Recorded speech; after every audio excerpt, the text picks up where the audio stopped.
Olá, meus irmãos, que Deus te abençoe. Seja bem-vindo aqui a mais uma aula e vamos continuar aqui com a nossa matéria de apologética. E vamos continuar hoje a aula de ontem, falando aí, né, sobre o ceticismo e o ateísmo, hoje na parte 2. Vamos terminar aqui esse tema hoje. Hoje nós vamos falar sobre as contradições do ateísmo e o caminho do cético até a fé. O cético ele está em busca da fé. Ele não nega de forma absoluta, mas ele está em busca da fé. Então, vamos falar sobre essas contradições do ateísmo e tentar conduzir aí o cético até a fé. O ateísmo ele vai prometer libertar. Vamos libertar das filosofias, libertar das religiões. Você está aprisionado em ideologias. É isso que o ateísmo está dizendo. Ele se diz libertar, ele se diz ser um movimento livre, né? Mas muitas vezes ele vai aprisionar ainda mais. Por quê? Porque ele é um movimento incoerente. Ele tem muitas incoerências. Ele aprisiona a pessoa nessas incoerências. Por quê? Ele promete questionar, mas ele impede que as pessoas encontrem respostas. O ateísmo ele faz isso, ele questiona, mas ao mesmo tempo que ele questiona, ele mesmo não tem resposta para as suas perguntas. Então, um exemplo, se o universo não tem sentido, se não há sentido, por exemplo, no universo, na criação do universo, por que o ateu ele vai exigir, por exemplo, um sentido para a vida? Porque o sentido para a vida é um questionamento interno da própria consciência humana. São questões internas. Não surge da matéria, não surge como resultado de experimento feito em laboratório. O homem já nasce com algumas questões para a sua vida. Ele já nasce com alguns questionamentos, né? E o ateu não, ele já quer afirmar. E isso debaixo de muitos paradoxos, nós podemos dizer assim, né? O ateísmo, ele tenta se sustentar sobre vários paradoxos. Um deles, não existe Deus. Olha que afirmação. Eles dizem e eles afirmam, não existe Deus, somente matéria. Tudo é matéria. Mas eu pergunto a você, se só existe matéria, quem colocou a matéria em movimento? Quem cria a matéria? Quem coloca a matéria nesse mundo? Quem vai criar esse universo que é material?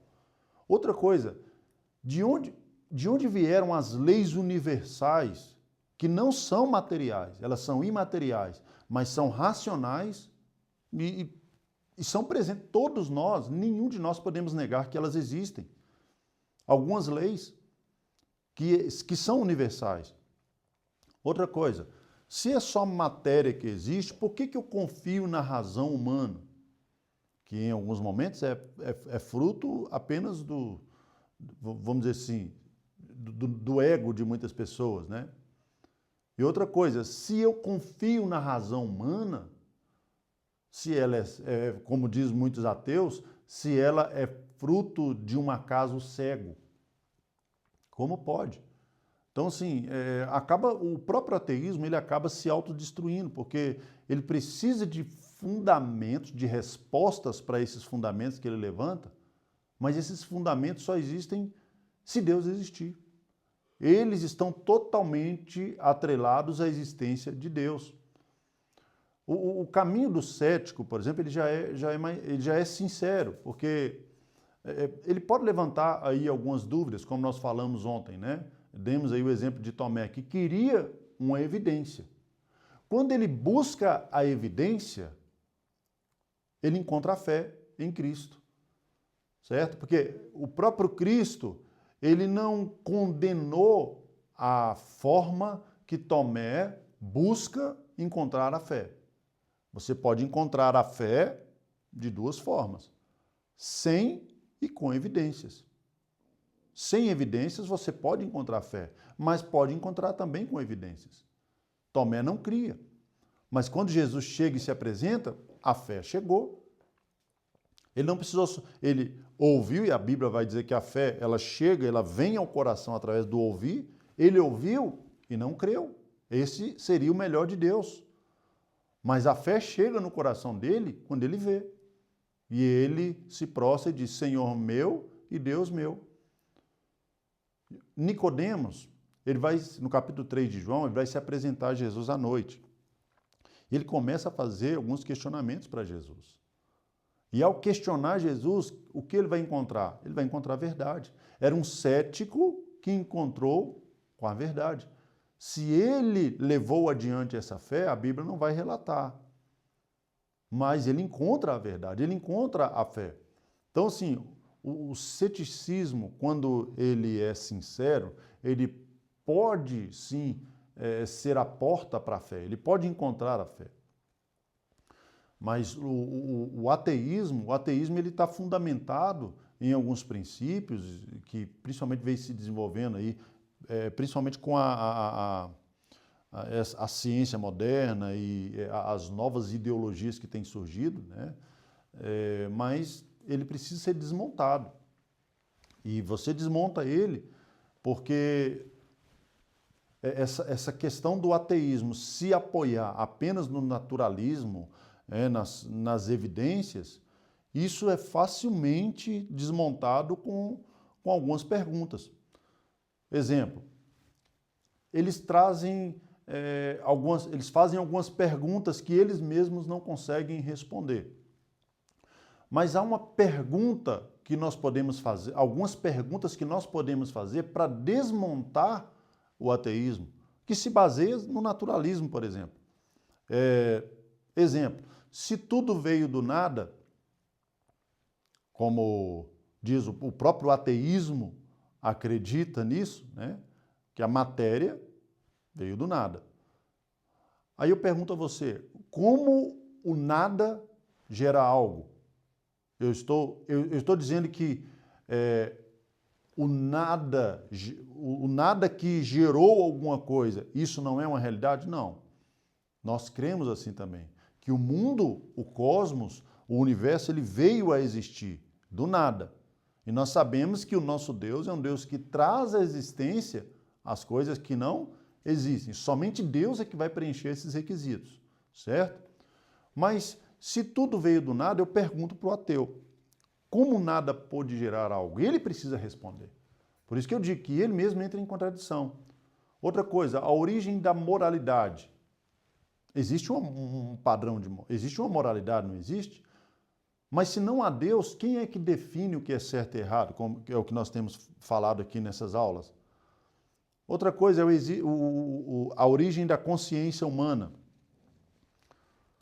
A consciência humana, a mente humana, como pode, por mais que ela seja material, como pode surgir apenas de processos químicos e de processos matemáticos? Essas perguntas vão mostrar que somente a fé ela é coerente nas respostas dessas perguntas. O cristianismo ele já vai apresentar, ele não vai fugir dessas grandes perguntas, ele vai apresentar a resposta e traz respostas profundas para cada uma delas. A matéria veio de onde? Do Deus que é criador, e ele traz à existência as coisas que não existem. A moralidade também nós vamos responder, por quê? Porque ela reflete o caráter desse Deus que nós acreditamos. E a consciência é a marca dessa imagem de Deus em nós. Todos nós nascemos com a consciência. Pelo menos temos aí, mesmo crianças, temos uma noção do que é certo e do que é errado. Ninguém ensina, por exemplo, uma criança de 2 anos a revidar um tapa. Ela já nasce com essa consciência do que é certo e errado.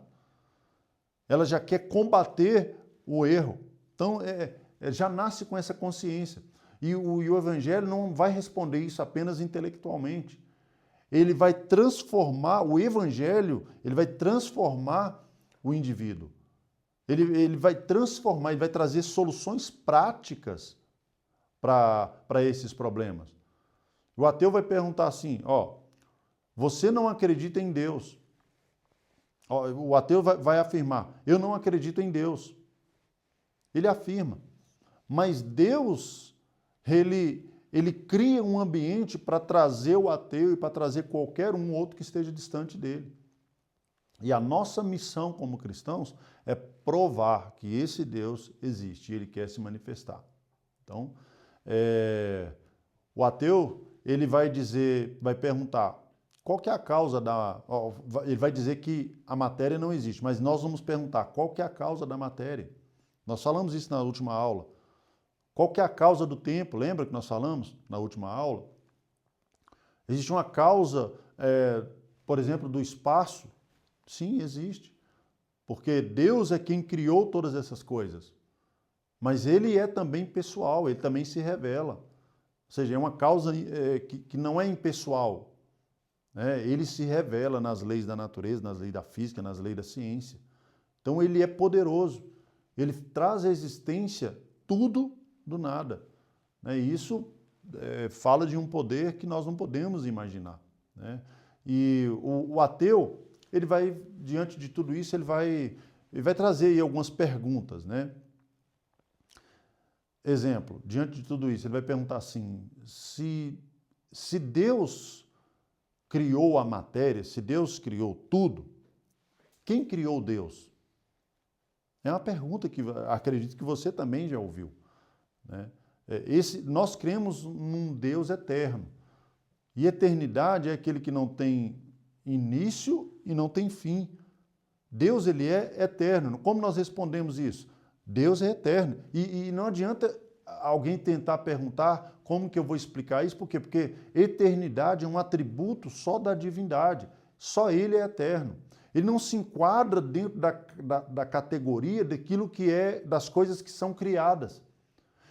Por exemplo, é como se eu perguntasse para você assim, perguntar para você, qual que é o gosto da cor azul? Você não vai saber me responder, sabe por quê? Porque a cor azul não está na categoria das coisas que têm gosto. Da mesma forma, Deus. Deus, ele não está na categoria das coisas que são criadas. É por isso que nós não encontramos resposta. Não encontramos resposta não é porque não existe uma resposta. É simples. É porque não está na categoria das coisas que são criadas. Assim que você não pode dizer para mim qual que é o gosto de uma determinada cor. E é simples assim. E como nós podemos ajudar essas pessoas, tanto o cético como o ateu? Falamos ontem sobre isso na nossa aula. Escute as dúvidas deles com paciência, responda com paciência. Tente trazer evidências bíblicas, traga também fatos históricos.